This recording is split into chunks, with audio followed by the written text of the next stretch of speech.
Hello, everyone, and welcome to another Expert Live Chat. Today, I'm joined by the lovely Amanda Trieger, and she's talking with us about how she supports women through the different seasons of life. Welcome, Amanda.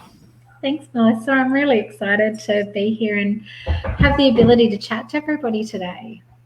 Yeah, and I'm excited to have you here because you do a lot of things. You are a naturopath and you are a doula, and I know you wear a lot of hats. We're talking about the different seasons that we as women go through today. Can you just start by telling us or sharing with us a little bit about, what you do, the different roles you play, and the kind of support that you offer? Yeah, so I've been on a healing journey from very young. I knew I wanted to be a naturopath, and my passion has always been around women's health. So I began my studies when I was fairly young and became a naturopath through Southern Cross University. They've got a Bachelor of Naturopathy that I studied there. And then became a doula at the same time. I didn't have kids till I was about 28, but I always knew that I wanted to be within that birthing and women's realm.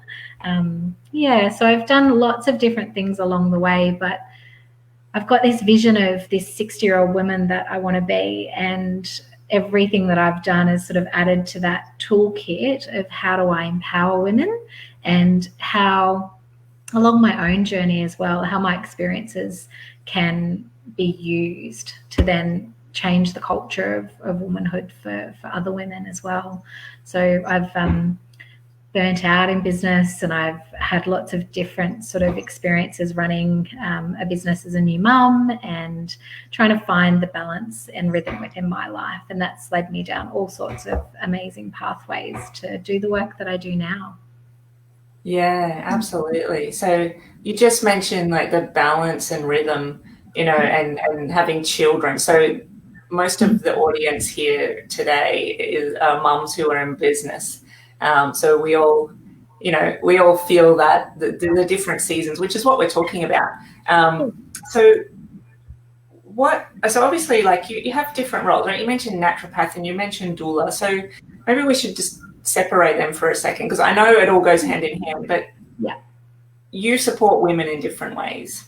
I do. So as a naturopath, I see women clinically. So I go through, and I guess the biggest difference between a naturopath that you might see and say your GP that you might go and see for healthcare needs, naturopaths work on trying to find a way that you are optimally well, you're optimally healthy, you're listening to any symptoms or signs that might be your body speaking to you about something that might be beginning to change, either with cellular health or hormonal health or fatigue or exhaustion. And generally the mums that I see that come into the clinic, the most common complaints are, I've got really low energy, my brain's really foggy, and I feel like I've never got enough time to get everything done.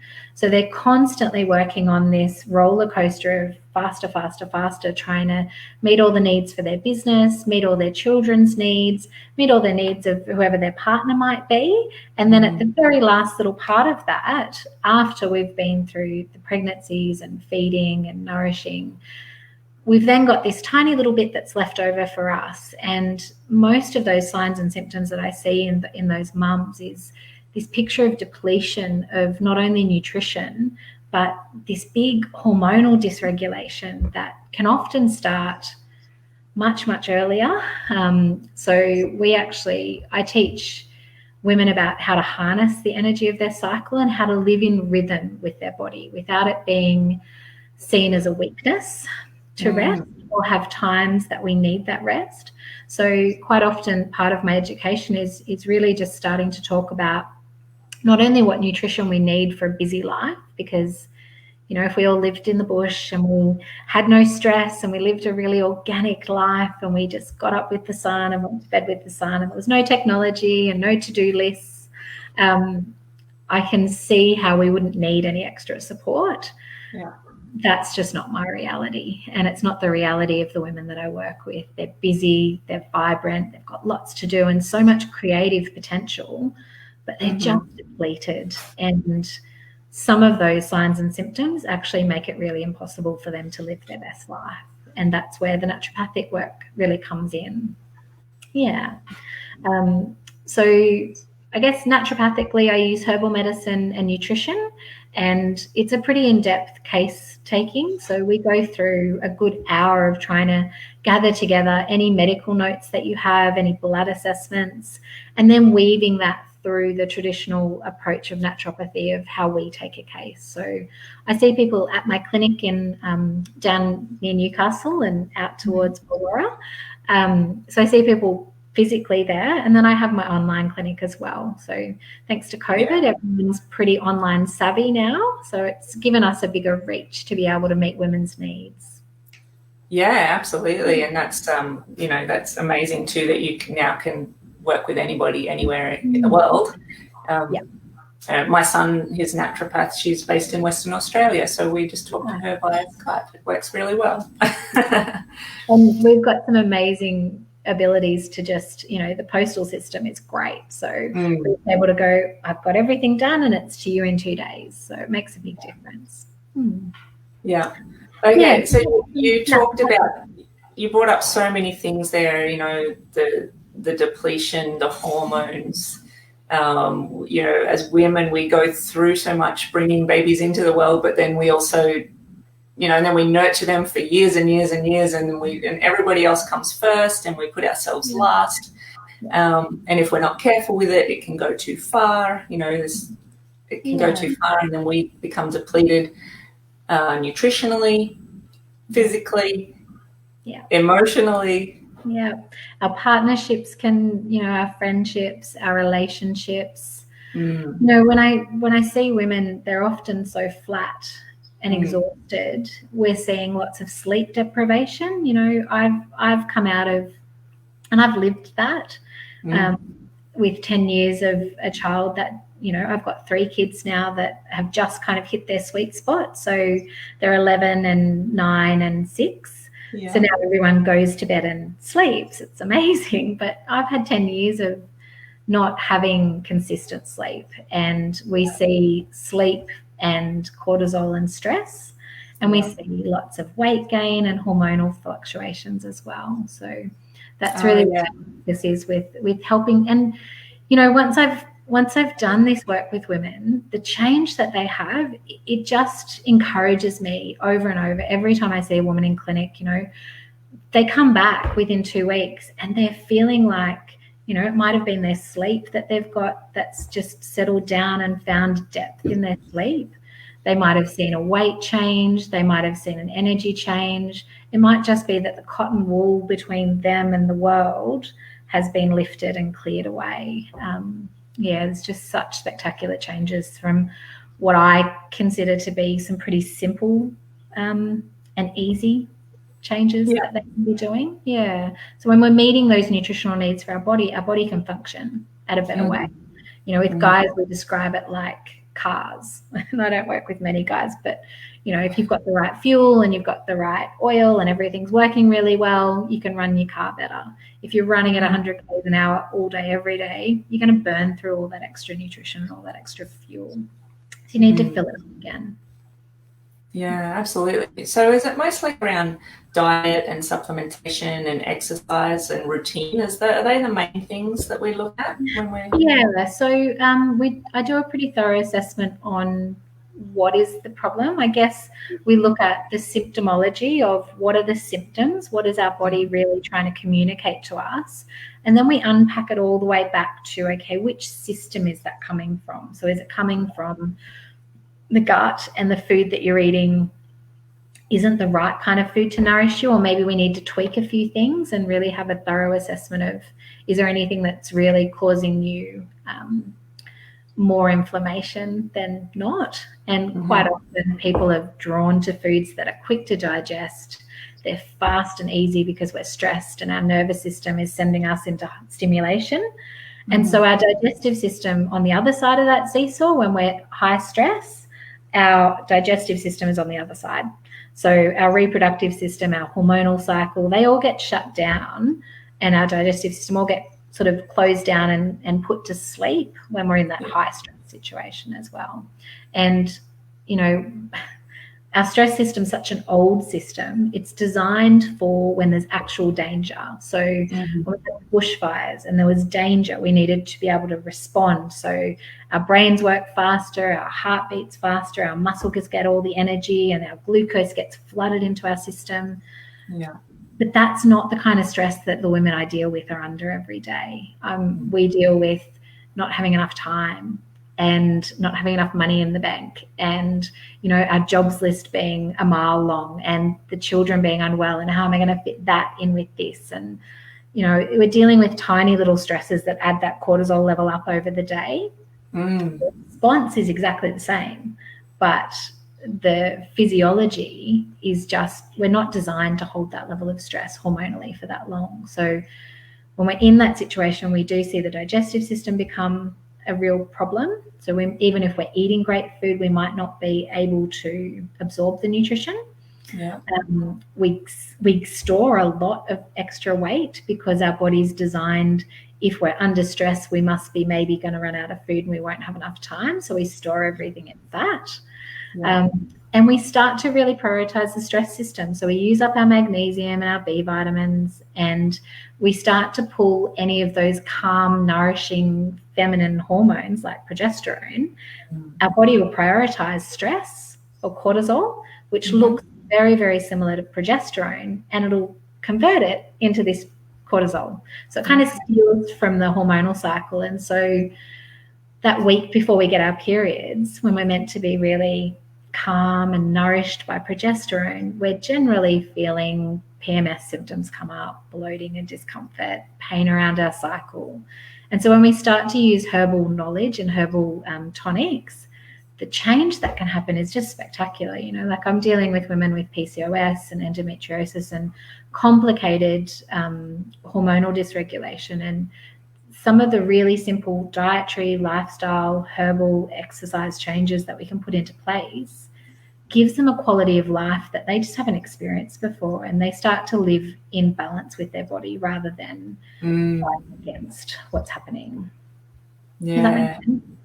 That makes perfect sense and sounds absolutely wonderful. Yeah, a lot of the time, look, I work with women, but we've actually started, one of the projects that I run is called Meeting the Moon, and we actually run mother and daughter education workshops. So we layer it in this really beautiful, whimsical, joyful way around our cycle. But what I'm teaching is the seasons of the cycle and the seasons of our life.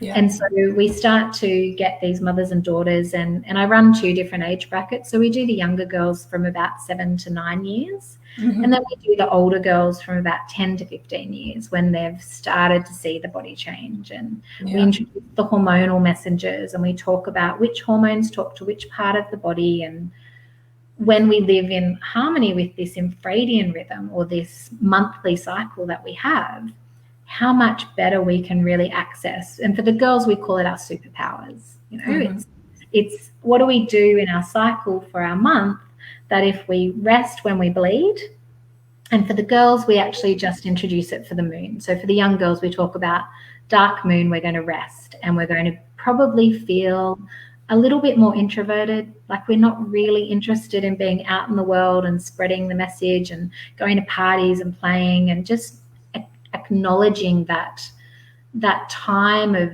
introvertedness is actually okay. You don't need to be the same every day. We have a circadian rhythm, which is a 24-hour rhythm, and we wake up with the sun and we go to bed at night, and that's great. And men actually have a rhythm that fits into this 24-hour cycle. So hormonally, they're the same at 8 a.m. every morning. Their hormones are doing exactly the same thing. With women, we don't have that 24-hour. We have a 24-hour cycle for sleep and wake, but our hormonal cycle is 28 days. Yeah. And so we can't show up the same way every single day. And I think when we welcome that and learn about those different energies of the cycle, we can really plan our month out for success, so that we're not working against and not seeing it as a weakness or something that we have to fight against, but really honoring that rhythm for our cycle and how that works. So we actually now are starting to teach our daughters how to do this. And the mums are coming in going, I have never heard this information before. This is awesome. So that's really exciting for me. It's exciting and it's so important, and I have thought about it many times over the years. You know, like who is actually teaching this for women in business in particular? You know, because we are trying to show up and produce every day in the same way with the same amount of energy and be in the spotlight and, you know, work with our clients and all these things. And I know for myself, like it just doesn't work like that for me. And I think it's probably for most women, you know, if they're sort of aware and noticing their cycle. And I've seen over the years a few people sort of talk about it here and there, but it needs to become common knowledge. Yes. And, you know, when we're teaching our daughters and we're reminding them of how to honor their body and their cycle, we're actually setting them up so that they don't have to go through this experience that we have had to redefine.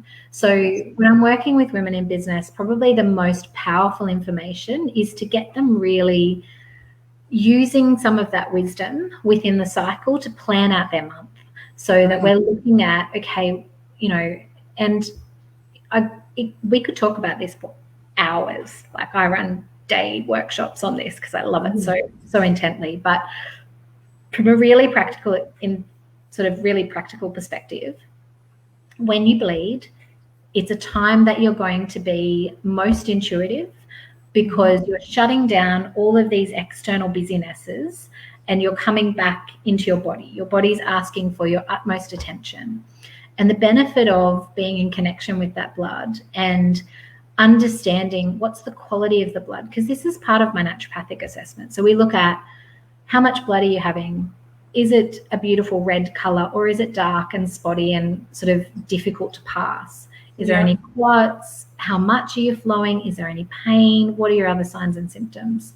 So checking in with that blood quality over that week or the couple of days that you bleed, what we're looking at is hormonally, what's happening in the last month, what has happened from this point all the way back and around to when you last bled. So how you nourished yourself, the foods that you've eaten, the exercise you've done, the work that you've done, the stress you're under, it's all going to be reflected every month. You have this ability to check in each month and really go, am I healthy? Am I well? Am I balanced? And we get this opportunity, which is fantastic, because men just don't have it. They don't have any way to check in on their hormonal health each month, apart from muscular growth, I guess. So if we have that introversion stage, say day 1 is our first day of bleed, we bleed for however many days, we have the ability at that point, if you're ready to harness it, to get rid of anything you don't want in your month. So have a look back at the last month and think about, what did I really not want to keep? What do I really not want to hold on to? And there's a couple of ways to let that go, but the best way I find is write it down, take it outside and burn it and get rid of it. And then come in and really set your intentions for what you want to bring into this month. What energy, what seeds do you want to plant and intentions to bring through? And then we come into, we call that winter, right? So I'm talking Southern Hemisphere. So everything I do, we go counterclockwise. And although on my screen, it's going the other way. So I might have to do this way. Am I back to the front? Okay, so we go. Yeah, and I'll pop up a little, I've got a little graphic that I'll share around as well, and a bit of a charting tool. I'll pop some links in so that everyone can really use this information and go tomorrow and start. Yes. So we have our winter, which if you imagine a compass, like north, south, east, west. North and south, east and west. The south is the winter. It's the time of rest. It's nourishment, healing, connecting in, planting your seeds. And then we come up into our spring. We come up into the east where the sun rises. And we've got this, well, on my side, sun rises. So, and we've got this beautiful energy of spring that comes in. So it's the time to start those new projects, to start getting things moving and done. From a hormonal perspective, we've got all this estrogen that comes up. It's new growth. It's being able to creatively access and harness the most creative time of our cycle. Yeah. And that's in our spring. So it's new growth and creativity. And then we come to, if we're working in the summer, we come to our north, and it's the time that we're going to be, imagine summer that we're in now, you know, well, I don't know about you, it doesn't feel like summer where I am. It's pretty rainy and wet. But it's always like summer where I live, but yeah. Yeah, you're in Cairns, so it is. So you've got this this heat and this busyness and this socialization and wanting to be out and busy. It's also the time that we ovulate. So if you're in a rhythmical cycle, you've got this energy of ovulation. So we're most likely to be extroverted at that point.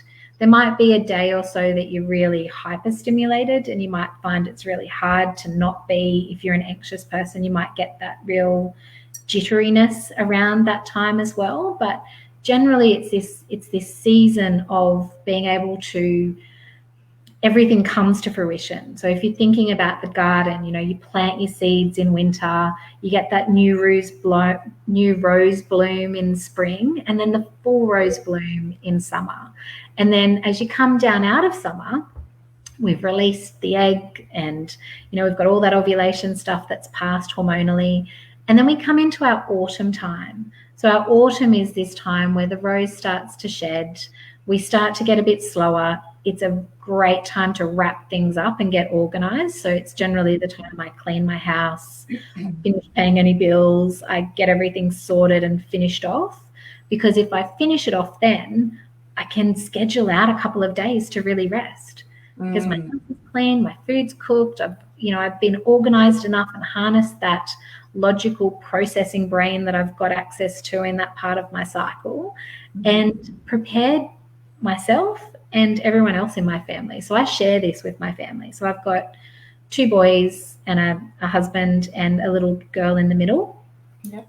And they can now look at the moon and go, it's actually getting pretty close to, you know, the full moon or the dark moon. Oh, Mum, you're getting close to your moon time. Do you need some extra tea, or would you like us to help? Like, it's phenomenal when you live this cycle. And I see it as, you know, I'm preparing my sons to be amazing partners, whether they choose girls or boys, whatever. But if they've got a female partner or any female in their life, they're going to know how to really honor them and honor their cyclical nature, and make it okay for them to honor themselves. You know, it's this guilt that we carry as women to be always on.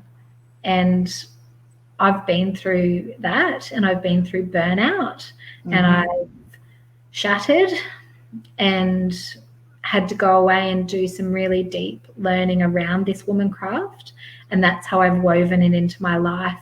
And it was out of necessity of having this feeling of constant failure and feeling like I really wasn't in balance or living an authentic version of my life. And that's where I became this I went and did some shamanic womancraft, did a 2-year course around shamanic womancraft, and now I've been able to I bridge that gap between what works for me with my scientific brain and my background, and what works with me with this traditional knowledge that we should all have access to this knowledge. You know, as women, we should be able to live this beautiful life of cyclical nature and hand it on to our daughters so that they can live their best version of themselves. And unfortunately, that's not what I see in clinic. I see the burnout, exhaustion, fatigue, again, picture that impacts, you know, when we, and I guess one of the reasons I work with mothers particularly is if I can bring change into a mother's life, I impact the whole family, the whole community. Yeah. You know, it's such, I've got goosebumps everywhere. It's such a change that happens if I can get mum to really honor herself and put herself and her health first, and flick that switch between not martyr, but, you know, always being last, and teach her that by honoring herself and meeting her own needs, she's actually teaching her children how to do that. And she's able to give to the family, because if mum falls down, the whole family dynamic just starts to shift. And Yeah. Yeah, so beautiful, so important, the work that you do, empowering women in that way. And, you know, as you said, our lives are not set up to support those cycles. And we have to make first of all, get the awareness around it, but then, you know, make the conscious decision to honor it and to share it with our families. You know, I love that because your boys are seeing that and understanding that, and as you said, they're going to be amazing partners one day, you know, to their female partners, and it's just such a different story to what we see around us most of the time. So thank you for taking us on that journey, because I mean, I have a big interest in that, but I know as a business owner, as a busy business owner, and a mum, even though I know some of that, I still try and push through a lot of the time, you know, I've got some of it, I've got to say, Amanda, I've gotten better over the years, because, you know, like I'll usually only go to networking events when I'm in the right part of my cycle. I won't plan to run events or retreats at certain times of the month. I don't even commit to social things at certain times, right? Because I just know I'm not going to feel like it. So I've grown in awareness over the years, but you know, there is still those days when I push through, those days when I expect more of myself, and then when I don't achieve it, I still feel like I have failed, you know, or I haven't done enough. So I'm still too hard on myself, and I'd say that there's plenty of women in this audience who can relate. There's that little person that sits on your shoulder and goes, no, you said you'd do that, so you have to do it. So I've started, I've been there, like I've lived that, and ended up with an autoimmune condition, and, you know, just such burnout that just shattered me.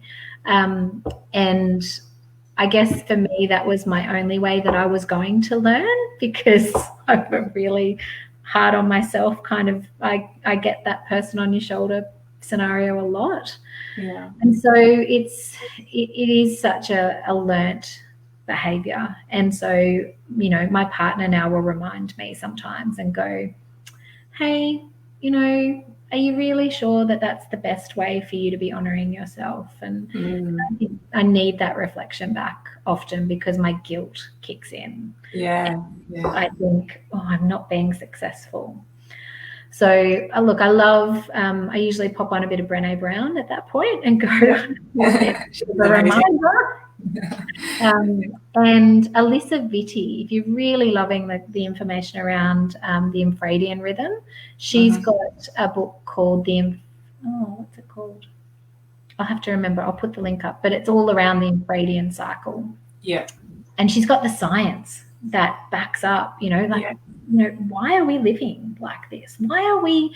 And I think it's coming from that cultural perspective of being as good as men and being as productive as men. And it's like, you know, actually we're more productive and we're more creative if we live in that infradian rhythm, and there's no negative aspect to honoring that cycle. So I've started to actually share now with other women, and sometimes men, you know, I just drop it in and we talk about, you know, it's like, oh, would you like to come this week? And I said, you know what, I'm actually going to be in the very winter of my cycle, and I actually need to rest at those points, and so that I can be the best version of myself. And they kind of go, okay. All right, I don't want to go down rabbit hole with you, but okay. So I think the more that we normalize it for ourselves, the more that our society is going to be able to normalize this. For sure. And I love it that you're doing the mother-daughter events now too, because that's so important that, you know, teaching our daughters about that from a young age, you know, before they get there. Because I remember, you know, my experience of the first bleed and all that was just very much, this is what it is, deal with it almost. That was sort of it. So, you know, when we teach our daughters what it actually means, why we do this, how we can honor ourselves during that time, you know, all the things you talked about. They start to fall in love with their bodies. And what a experience. that autonomy over, this is my body and this is how it works and I love it. And there's a benefit to introducing it really young for me, because I start to teach them what's normal for a cycle, so that when they start to see abnormal symptoms coming up, like pain around their period, excessive bowel movements, bloating, and PMS signs, they can actually then say, something's out of balance. Often when you're looking at women's health, we see the rates of diagnosis for any kind of reproductive issues or hormonal imbalance is up to 10 years it takes women to get help for these conditions. So they live 10 years.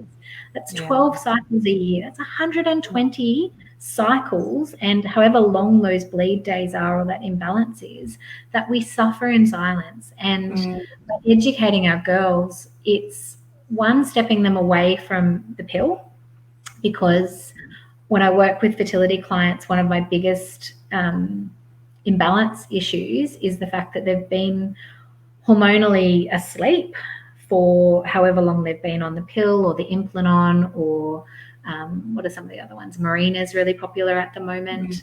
So when we put our young, and they've been on it for such a long time. So some of these women I'm seeing in clinic, they'll put on the pill, within the first year of getting their periods. So we don't see the maturation of the ovaries. We need to have a good 2, 3, 4 years before there's any kind of talk of the pill coming in, if at all.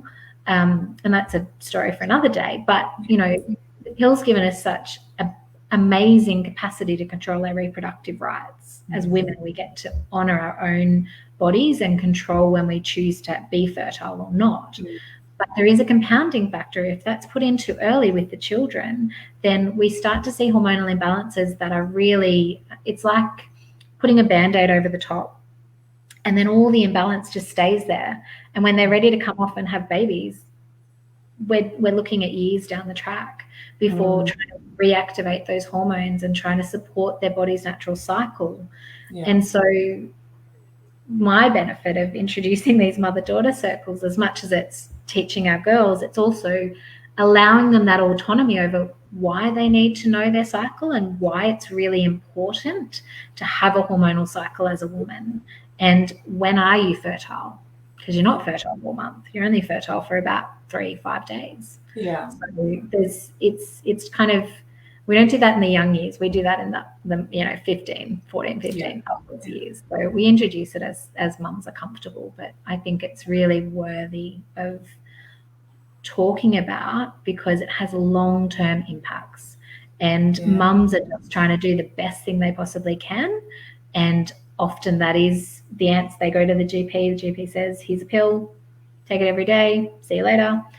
And probably absolutely. There are other options. Absolutely right. And that's another topic that we could talk about all day long. Such big topics. But we're going to have to wrap it up, Amanda. But I absolutely love the work that you do, and it is so important. And I hope that the women who are watching this, can really take on board this information that you've provided today. And you mentioned that you'll share a graphic with us, so I'd love to see that, because that's going to be really of immense value. Now, those events that you were just talking about, the mother-daughter ones, they're in-person events, aren't they? So they're...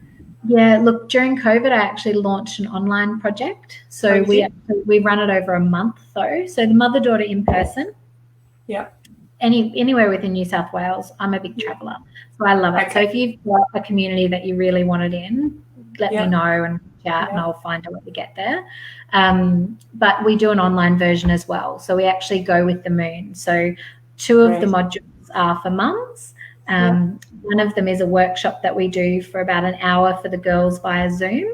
But it's really about educating mum first over that first couple of weeks. Then we do mother-daughter, and then we finish off with a bit of a herbal component and a father-daughter workshop as well, so that they've got some tools for dad to really acknowledge and own his role within this. For me, it's all around the rites of passage. This is a major transformation that our girls go through, and wanting them to be honoured during this time and to welcome it, rather than it being this, you know, curse and pain and difficulty in their life. I want it to be something that they acknowledge as part of their rhythmical life. Yeah, so I do that online. I see clinics. I've got clients in clinics. So if anyone is in need of a good naturopath, you know, and they're online, I've got that service there too. Yeah, that's me. Yeah, wonderful. So, okay, so pretty much anybody who needs to work with you can work with you from anywhere in Australia. You're available online. And some of your, sorry? Thanks to COVID. We've got to look for a silver lining in the crazy crash of 2020 that everybody's gone through. Yeah. All right. So if someone wants to get in touch with you directly, the best place to reach you, is it your Facebook page or your website? Yep. So the website is currently under construction. I've got an amazing woman working on that with me, but that's just amandatrieger.com. And the website, I'll make sure I pop a link up as well, but it's Amanda Trieger Womancraft. All right. Amazing. Okay. Thank you Fantastic. so much for being today, Melissa. Yeah, it's been lovely talking to you, and I'm quite passionate about the topics you've been talking about, so I could also stay here with you today. But yeah, as always, we're busy mums. Have some honey and lemon tea and rest your voice. Yes, that's right. But thank you so much for sharing your wisdom and your value. It's been really amazing talking to you, and we'll put the links to your pages and website in the comments section of the video. And if anybody who's watching live or replay, if you've got questions for Amanda, don't hesitate to get in touch with her, or put the question in the comments section, make sure you tag her so that she gets notification about it. Awesome. Thanks so much. Thank you so much for being here, everybody. Thank you, Amanda. We'll see you all soon. Bye, guys. Bye for now.